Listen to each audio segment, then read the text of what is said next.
परम मंगलमय परात्पर अखिलेश्वर अखिल ब्रह्मांड नायक परात्पर परब्रह्म भगवान श्री कृष्ण की वांगमय प्रतिमूर्ति श्रीमद् भागवत महापुराण।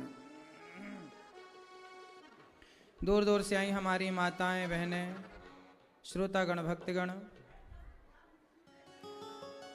ईश्वर टीवी पर यूट्यूब पर कथा का रसपान करने वाले सभी भक्तजनों को जय श्रीमन नारायण, जय श्री कृष्णा, राधे राधे।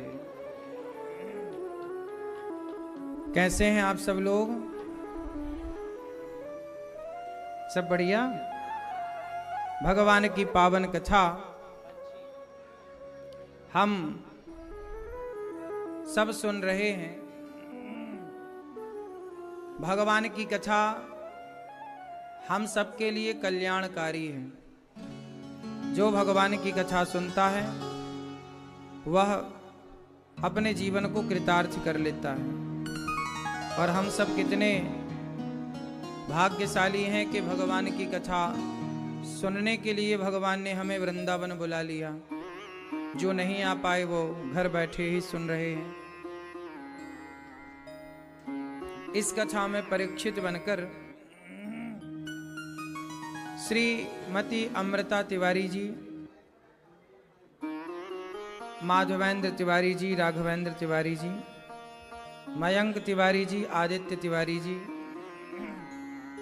उषा मिश्रा जी, संतोषी उपाध्याय जी, तान्या जी, सौम्या जी, समस्त तिवारी परिवार आप ग्राम धंजा, जिला जालौन, यूपी से आप आए हैं और प्रेम पूर्वक कथा की गंगा में आप डुबकी लगा रहे हैं। भगवान की कृपा से आप सब कथा सुन रहे हैं। तिवारी परिवार का बहुत बहुत स्वागत, वंदन। कथा अच्छी लग रही है आप सब तिवारी परिवार को? आप सबको अच्छी लग रही है? साथ ही हमारी मैया उर्मिला मैया, श्री बाला प्रसाद तिवारी जी, बड़े भाई शंकर प्रसाद तिवारी जी, लक्ष्मण प्रसाद तिवारी जी, मथुरा प्रसाद तिवारी जी, गोकुल प्रसाद तिवारी जी। नाम बहुत बढ़िया रखे हैं आपके माता पिता ने, सब नाम बढ़िया हैं। देवी प्रसाद तिवारी, समस्त तिवारी परिवार ग्राम खेरिया सतना से हैं, सतना मध्य प्रदेश। कुछ लोग रायपुर से भी हैं, छत्तीसगढ़ से। तो भगवान की कृपा से देखो नाम कितने बढ़िया हैं। राघवेंद्र तिवारी, माधवेंद्र तिवारी, आदित्य तिवारी, संतोषी माता भी हैं।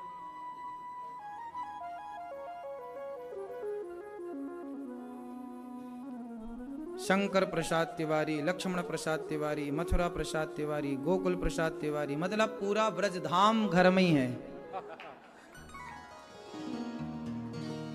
मथुरा प्रसाद तिवारी, पूरा मथुरा ही घर पे है। अच्छा है, पहले ऐसे नाम होते थे।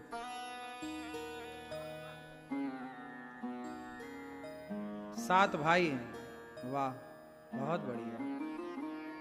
आप लोग ही हो सुंदर भारतवासी। सात सात बच्चे हैं। आजकल तो आदमी दो ही नहीं कर पा रहा।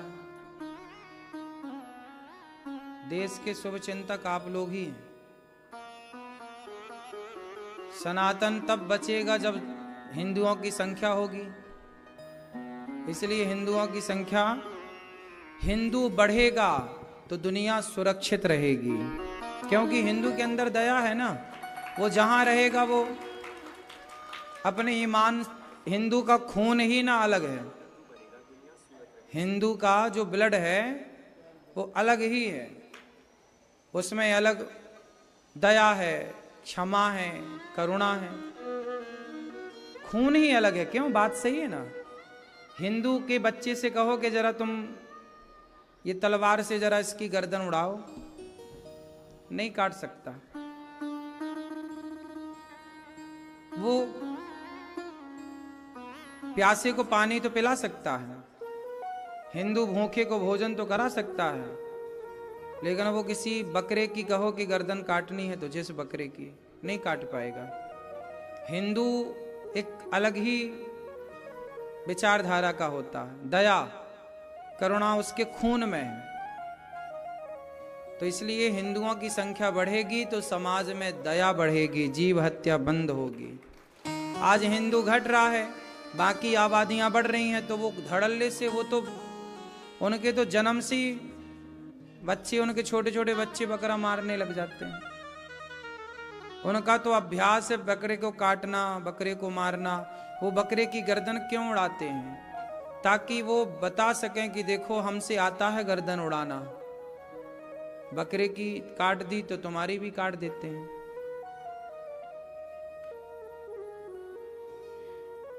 लेकिन मैं आप लोगों से यहां एक बात कहूंगा कि आप अपने बच्चों को किसी का खून बहाना तो मत सिखाना, लेकिन उन्हें तलवार चलाना जरूर सिखाना कि बेटा जब जरूरत पड़े तो माला जपने से काम हो जाए तो माला जपना पड़ता है।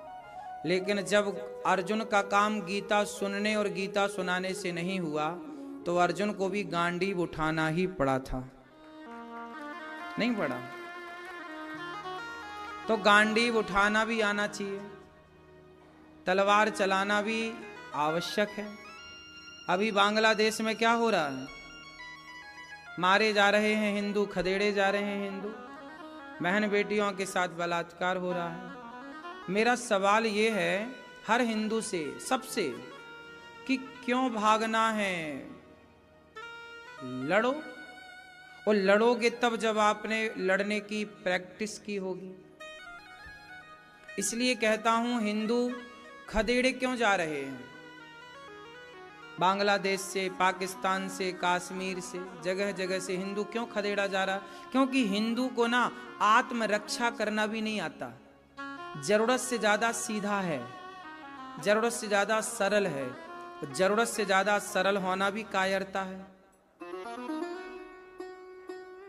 अब खदेड़े तो जा रहे हो, तुम्हारी बहन बेटियों के साथ हो तो रहा बलात्कार।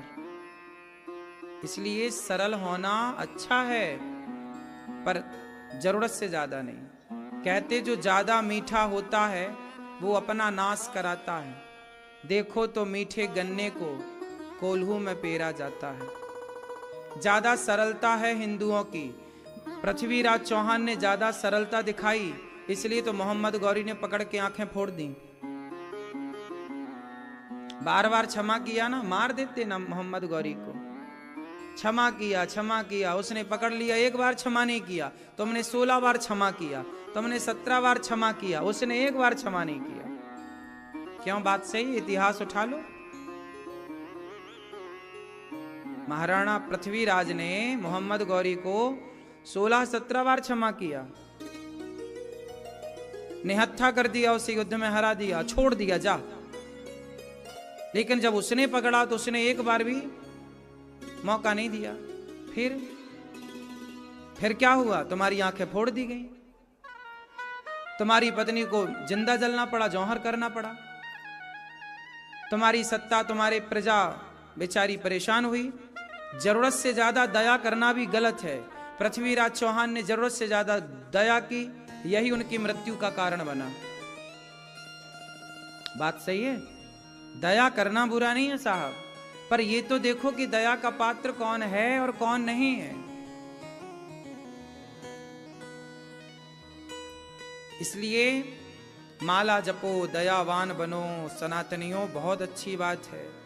आने वाला समय बड़ा विकट आएगा, ना पुलिस बचाएगी न सेना बचाएगी। कश्मीर में थी तो पुलिस, थी तो सेना, था तो संविधान, किसने बचाया कश्मीरी पंडितों को? जो बड़ी संविधान की और बड़ी पुलिस और सेना की आज के कानून की बात करते हैं, पूछो उनसे कि सब तो उपलब्ध था, फिर भी तो खदेड़े गए कश्मीरी पंडित, आज तक ना बच पाए। आज 30 साल के लगभग की घटना हो गई, लगभग ये 30 साल हो गए लगभग, आज तक ना बच पाए वो कश्मीरी पंडित। आज तक वो अपना खेत खलिहान, अपना घर ना ले पाए वो कश्मीरी पंडित। बोलो हाँ। फिर बात करने से क्या होगा? कर लो बातें, कुछ ना होगा। इसलिए हम कहते हैं कि माला जपो, लेकिन भाला भी तैयार रखो। प्रैक्टिस करो, बेटियों को झांसी की रानी बनाओ, बेटों को शिवाजी बनाओ, पृथ्वीराज की तरह दयावान जरूरत से ज्यादा ना बना देना, वरना आंखें फूटेंगी तुम्हारी। मैया क्या बोलती तू? सही है? कुछ लड़ना वड़ना जानती हो मैया? तुम तो लड़ती हो तो केवल सास से, लड़ती हो तो केवल जिठानी से। समस्या ये है ज्यादा लड़ना सिखा दो तो फिर सास से लड़ जाए। अरे लड़ना सीखना है, इसका मतलब ये नहीं कि परिवार में लड़ना है। जरूरत के लिए आदमी तैयार रहे। बात समझ रहे हो आप लोग कि नहीं? जो स्थिति आज बांग्लादेश की है, कल को भारत की हुई तो कहां जाओगे बताओ?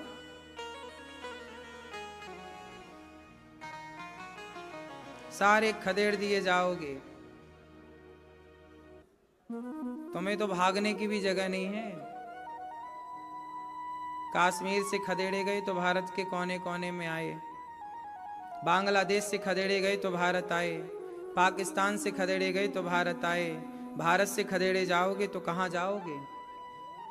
कौन है तुम्हारा हितैषी अड़ोस पड़ोस में? इसलिए लड़ना सीखो। लड़ना पड़ता है। राम जैसे सरल सीधे को लड़ना पड़ा। राम जैसा सरल कोई होगा? बोलो। राम जैसे सच्चे कोई होंगे?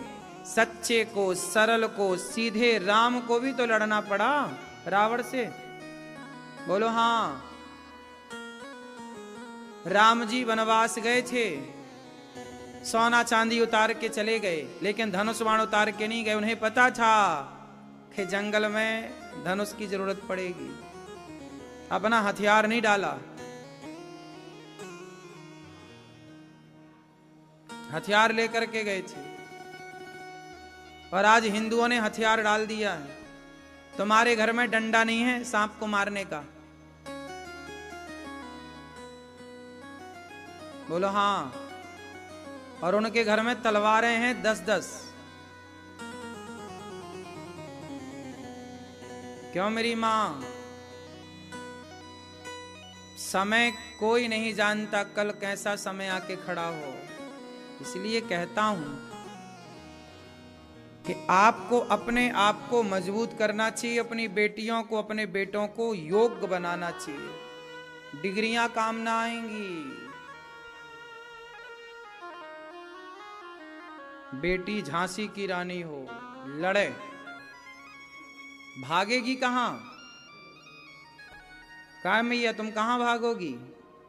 जहां भागोगी वहीं आक्रांता मिलेंगे, वहीं तुम्हें लूटेंगे। इसलिए लड़ना है। हमारे देश में कितनी वीरांगनाएं भई हैं जिनके बारे में नहीं पढ़ाया जा रहा है बच्चियों को। पढ़ाते तो ये हमारी बेटियां कॉकरोच से डरने वाली काहे बनती। आज हमारे देश की लड़कियां कॉकरोच से डरती हैं? नहीं डरती, चूहिया से डरती हैं ये बहन बेटियां। तुम का लड़ोगी? काश झांसी की रानी का पाठ सबको पढ़ाया होता और बनाया गया होता। स्कूलों में एक क्लास तलवार की होनी थी सनातन को। हमारे यहाँ तो तलवार की क्लासें थी उस जमाने में। झांसी की रानी के जमाने में क्या था? झांसी की रानी क्या पढ़ती थी? तलवार चलाना, यही तो पढ़ाई थी। युद्ध नीति, यही तो पढ़ाई थी। पहले 3 पढ़ाइयां थी, युद्ध नीति, राजनीति और अर्थनीति। राजा लोग कूटनीति भी पढ़ते थे। अर्थनीति मतलब पैसा कैसे कमाया जाए, ये अर्थशास्त्र है।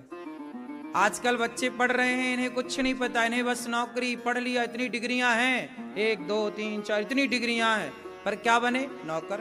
भैया नौकरी दे दो, 20,000 की दे दो। क्या पढ़ा रही भैया तू? क्या नौकरी करेगा? नौकर काहे बनना है? अर्थशास्त्र पढ़ते तो आप मालिक बनते। हमारे यहां पहले ऐसी पढ़ाई होती थी जो व्यक्ति को सेल्फ डिपेंड बनाती थी, आत्मनिर्भर। आजकल की पढ़ाई व्यक्ति को आत्मनिर्भर नहीं बना रही है, पराधीन बना रही है। क्यों? आप लोग सारे बॉस के अधीन रहते हैं। बॉस ने आज भगा दिया तो खत्म, लो घर में बैठो। तुम नौकर बन के काहे जी रहे हो? तुम्हें शर्म भी तो नहीं आ रही है?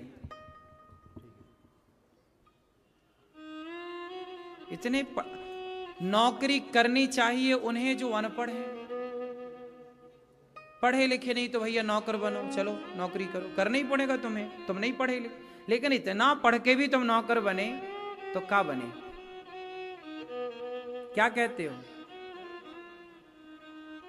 माइंडेड व्यक्ति जो होता ना, बुद्धिमान, वो नौकर नहीं बनता। ये तो लप्पू झिन्ना है, नौकर बन गए।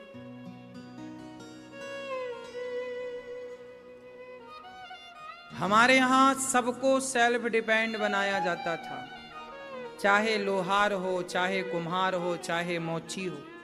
मोची है तो वो अपना सेल्फ डिपेंड था, अपना काम करता था, उसे किसी के आगे हाथ पसारने की जरूरत थी नहीं, वो अपने कारोबार में था, चमड़ा का काम करता था। लोहार अपना लोहे का काम करता था, सेल्फ, उसका बच्चा वही करता था, सेल्फ डिपेंड था, उसके पास जन्म से रोजगार था। क्यों था कि नहीं? पहले के जमाने में हर व्यक्ति का जन्म से रोजगार था। ब्राह्मण का बेटा है तो पंडिताई करेगा, उसका जन्म से यजमानी थी। क्यों? जन्म से उसका काम था।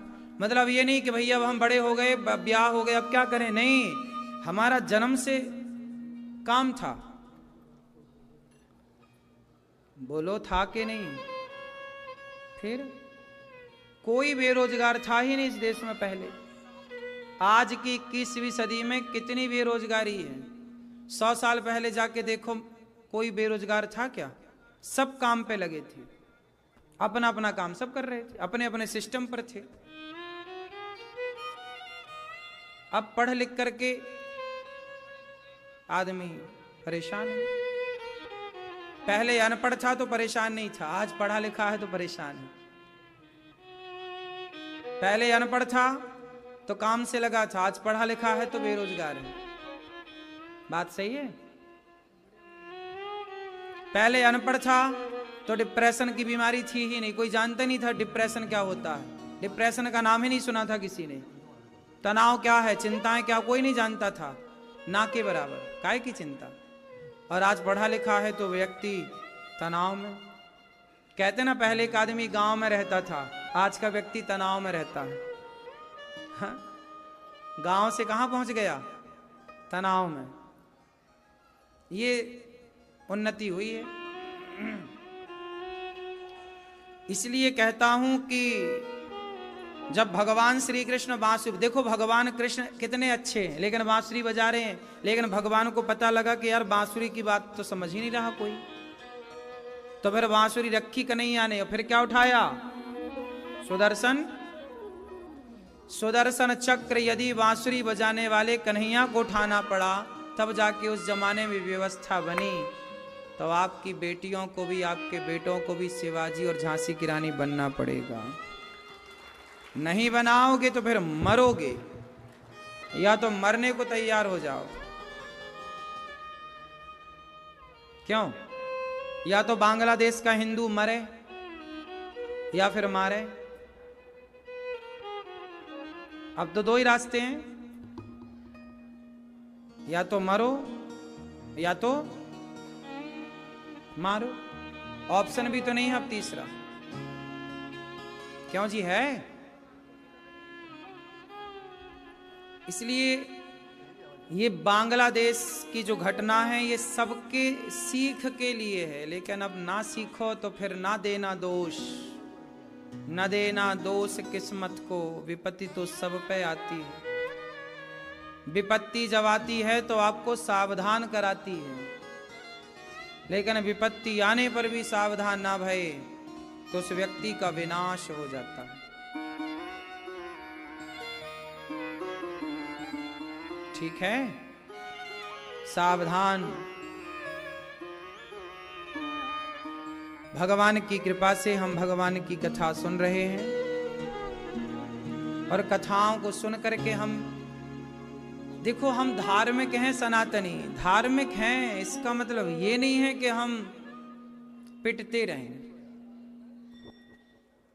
धार्मिक हम क्यों हैं? क्योंकि हम जानते हैं कि धार्मिकता में ही सुख है, आनंद है, वरना संसार में आनंद सुख कहीं नहीं है। दुनिया में सबसे ज्यादा डिप्रेशन अमेरिका, लंदन, पेरिस, इन देशों में जाओ, सबसे ज्यादा यहां पर तनाव है, टेंशन की, चिंताओं की बीमारियां हैं। आपको पता है, हम लंदन गए, वहां पर कोई किसी से बात नहीं करता, कोई किसी से मिलता नहीं है, कोई हंसता नहीं है, वहां कोई हंसता दिखेगा नहीं आपको। वहां पूरी जिंदगी आदमी दवाइयों पर निर्भर रहता, डिप्रेशन की दवाई। वहां कोई योग नहीं है, योग जानती ही नहीं बेचारे। जानवरों टाइप का जीवन है वहां। वहां पता है, कच्चा मांस खाते हैं, जैसे शेर कुत्ता नहीं खाता, ऐसे वो मांस खाते। उनको रोटी बनानी नहीं आती वहां की स्त्रियों को। वहां के लोग केवल 2 चीजें जानते हैं, एक तो कच्चा मांस खाना, पका के खा लिया। ये पिज्जा कहाँ की, वहां पर रोटी बाजार में मिलती है, वहां रोटी कोई बनाता नहीं है, वहां रोटियां बाजार में मिलती हैं, बनी बनाई, 10 दिन पुरानी, 20 दिन पुरानी। उन्हें लाओ, थोड़ा गर्म करो या ऐसी खा लो। ये खाना है वहां का। वो क्या जाने कि 56 भोग क्या होता। खाएंगे कच्चा मांस, ब्रेड में कच्चा मांस रखेंगे, खा जाएंगे। तो वो खाना भी तो नहीं जानते, जानवरों टाइप का जीवन है। दूसरा,